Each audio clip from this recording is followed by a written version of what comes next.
Hey, thanks so much for being here. I'm Casey. I'm Krista, Pour yourself a glass of liquid courage. and cozy up for the convo. Cheers, girl. Cheers. Cheers. Hey, thanks for Hi. joining us again.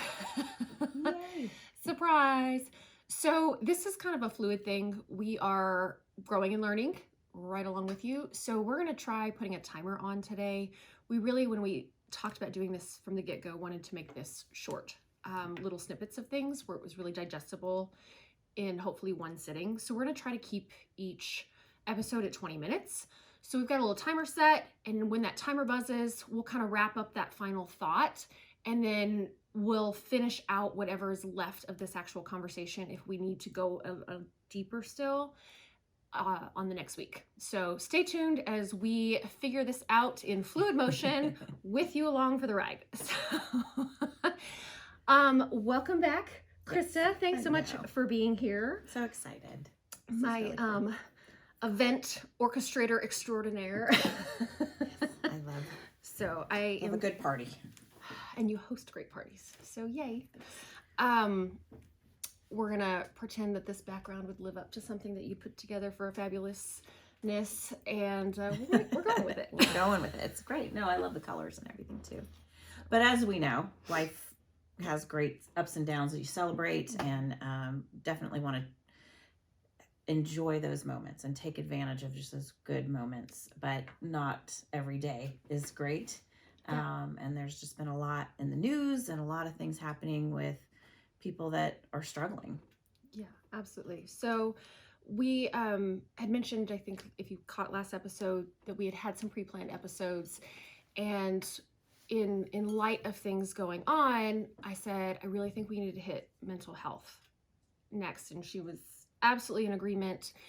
And obviously there's been tons of media coverage over the last week with the sudden and unexpected loss of Twitch Stephen Boss from the Ellen Show and beyond, and just how unexpected his suicide was due to how happy everything looks from the outside, right? And I think just kind of talking over, I also found out kind of in that same time frame that I had a classmate, my graduating classmate from my high school, that also committed suicide within this recent last couple weeks. And that makes for sure the third classmate that I know of, if not more, that have, for whatever reason or another, taken their own life. And I just was really concerned by the numbers, I think. And you think about like all the publicity that even other celebrities have gotten throughout the years, like Robin Williams is a good example, where there's like, from the outside, you think they have everything. They're got great careers, they have families, they have money, they have joy, they're funny people, and somehow there's still this internal struggle that causes this push. It just makes me question, like, what is going on? Are these numbers more common, you think, than they used to be? Is there something that's triggering this happening at a higher rate? Or is it just more talked about now? Or is there more social media coverage that we see it more? Was it always happening in this numbers? Do you have any thoughts on that? Well, I know personally, and from my high school years, which were in the 80s, we did have a couple of kids who committed suicide, and it was so shocking. It wasn't anything that we had heard. I mean, I was in a little town, but it was something that was super just jolting, because you didn't understand it, because they did obviously have an issue. It was just really shocking when they decided to do what they did.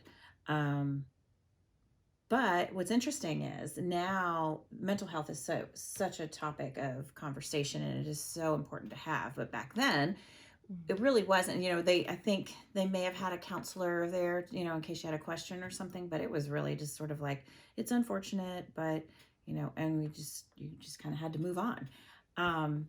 Nothing was addressed. Nothing was targeted towards anybody who might be, speak up if you think that there's something going on with that person. So it it's very interesting now, and I'm Mhm. grateful that it's more readily talked about, Yeah, because it's a absolutely. reality that, and especially now with the celebrities aspect to it, the reality is just so awful.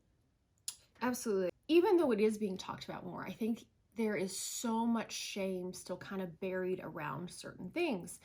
And I don't think there is one way to explain mental health, because there is, from my understanding, um, there's true chemical imbalances that go on in the brain for some people, and that affects mental health. Mm-hmm. There's hormonal things that affect how the brain function happens, particularly in women, but men as well. And then there's life triggering events and how we are taught to cope with those life triggering events. Right. So I'm saying all that to say there still seems to be this like shroud of shame with people feel the need to put on these like happy faces in these shows and this great XYZ, and deep down they're still just drowning in whatever pain they seem to be feeling. Or if it just did happen to be one major triggering event, what pushes people to that extent of this is the only way out for me, and not being able to feel like they have a resource to reach out to a loved one. Sometimes for me personally, kind of in my own journey, I fortunately have never been in the position where I was like, I have to take my own life. But there were definitely, particularly when I was coming out of a lot of my health stuff, and I was so ashamed of my body and the fact that I just really felt like a failure and that I had no reason to have any worth in this life beyond that. Mm-hmm. And I would get in the shower in the morning to get ready for the day, and I would just look at myself in the mirror in true disgust and self-loathing, and I would ball up at the bottom of my shower and just sob, and I would pray, be like, God, I just want you to take me away from this. I want to die. Please let me have a way to die. Mm-hmm. It could be now. I just was so ready to be away from the feeling of worthlessness, but I didn't get to the point where I knew that I could do that for myself, thank goodness. And I knew that I didn't want to go tell my loved ones that I was dealing with this. I didn't want them to know that I was having these horrible thoughts. I was so embarrassed. So even though I had such a supportive family and friends and things that would have been right there to help me if I'd been able to go address that conversation, I didn't feel like I could. I was too embarrassed to. Right. So having an outlet, somebody you don't know, sometimes being aware of, go seek help from somebody you don't know, so there isn't that level of like shame or embarrassment attached, maybe, or whatever. But this is telling of my life. It really took me, I went actually to confession with a priest, and I hadn't been in a long time, and I was telling him this because I was like, I know these are really not good thoughts, but I don't know what to do about it. And he's like, this is definitely something you need to seek help for. He was like, I would highly recommend, and it was really that push that I was like, he's absolutely right. This is not normal thoughts. Mm-hmm. This is not okay. And there has to be something better on the other side. And that was really the big push for me to go seek out somebody to kind of help me process and deal and learn and grow and get better. Mm-hmm. Have you ever been in a situation like that where you're drowning in just the feeling of awful or pain or suffering or trauma that you, and what was your coping skill? Like, how did you get to the point where you knew you could get out of that space? Yes, several times. And I've struggled a lot with depression throughout my adult life. I think as a younger child, there was a lot of things that went on, and you just have I don't know, as a child, you have a way of compartmentalizing and sort of putting them away. And then as you become an adult, things start to surface. With that, along with just a whole life shift and moving all the time, and motherhood, and the comparisons constantly of if you're a good mom or not. that did drive a lot of depression. And there were times it was just, you just want the pain to stop. You don't, as you're remembering things from your past or whatever it is, and that feeling of worthlessness, the messages that are sent sometimes by other people's actions or reactions, and you just don't feel as if you are worth anything. And when you started talking about that time where you're in the shower on the floor, I mean, I start tearing up because I've been there too.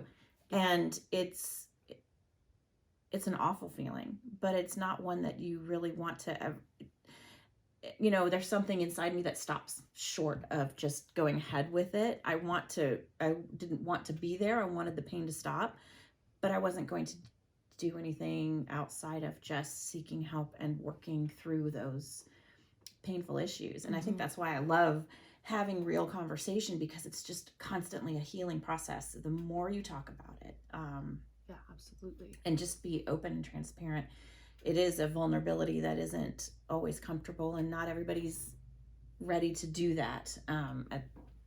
It's always going to be at different times. But for me, talking about it with professional help, and then even just through friendships, as I get closer to people, or I feel safe in a safe space, and that's really helped too. Yeah, absolutely. We have a friend and a business mentor that recently released a book, and it's literally talking about his journey of mastering self-love through major traumas. And he talks about in his book being at the end of a dock with a pistol in his mouth. And this wasn't very long ago. Like, the timeline of this book is, I think, one of the most impressive things to me as I read it, because Right. I know this person and I know where this person is now, and I am just blown away at the, that place, being able to go from that dark place of being ready to essentially put a bullet in your head, to the point where you're, pushing past boundaries of major businesses, and growing and building and helping others do the same. And bringing people alongside you. And there has, and he talks about that too, is some of the skills and the coping skills that he utilized in that book. And I was really intrigued. I saw a lot of overlap. So I was a house parent for a children's home for almost 2 years, and I worked mostly with teen girls. And I did not have any reason, I think, at my age, in my mid-20s, to be doing that with girls that were so close to my age. When I look back on it, it was a beautiful gift, I think, for both of us, for different reasons, both like the child and myself, because that was kind of in the beginning of my transition into self-healing for myself, was getting outside of myself and seeing some of these girls coping with such massive traumas. And I had several kids on suicide watches, and the training that we received in teaching them coping skills was a lot of like overlap in what I saw in this book I was just referring to. So I thought that was super interesting, that having the mental awareness to stop and put control into your thoughts, and really being tactical in developing positivity in your mindset, knowing that it's not going to be a wake up in excitement every day, but when you're not in those moments, what do you do to adapt? And so I just was really found that to be quite profound, and also pushing me to figure out other ways to better both myself and to offer those services within my client work. Right. And so I just thought, the confidence piece of that. Yeah. I was just yesterday having a conversation with someone really struggling, and I think we all get that. Well, I don't know about everybody, but the head trash was recently what it was referred to, and Great it's name. so true. The head trash, and again, it is so important to talk about these things, because in sharing my story with someone else, she was telling me that the head trash is all lies. It's all lies. And you combat each one with a truth. And that will help you on your journey as you're just speaking all these ugly things to yourself, but then reminding yourself, no, that is an absolute lie. Here's the truth. And so when I was talking to this person yesterday, it was something that, because I had learned it, I was able to share that to help them practice when that trash is coming in and the messages that your mind just continues to recycle. You combat them with truth, whether you have to write it down or just talk to yourself or whatever. I do both. But it does help a lot. And then to share it with other people, because then it just confirms it in your heart, and you're teaching yourself too as you're helping others. I think that's the purpose of this whole video series. So I love that you brought that up. That's an activity I take a lot of my clients through very early on. Is I call it positive opposites. So when you are dealing with that head trash, when you are having those thoughts about yourself, it's the coaching of being mentally aware of that, and then being able to, if you're in the car and you're having this repeat on, it is being able to like mentally do this and even verbally saying it out loud to yourself when you're, but if you're able to like take time to go and write it down, the power of writing these thoughts and writing down your positive opposites around them. And I've even had some people that like to like go and burn them. Like it's like so therapeutic, the act of just like releasing stuff. So I think that's really cool that you brought that up, because I think it is an incredibly powerful tool that you can use. And it sounds kind of woo-woo and maybe a little silly. I don't think so. Not to me. No, but I think people that haven't ever done something like that, or haven't attempted to step into the space of some of this personal work and growth, it might be like, that's so, like, because I hear that from people. It seems like a simple task and silly and irrelevant. And I just say, try it, do it anyways. And it's been amazing to see the results from people, just in the shifts that they're like, oh, like this energy is just different. And so I love that you brought that up, because I wasn't even thinking about that at the moment. But well, I like what you call it. What was the positive opposites? Positive opposites. I think that's it. Perfect explanation for it. True to write it down, the power of it, because you're reframing in your mind and you're forcing yourself to think differently.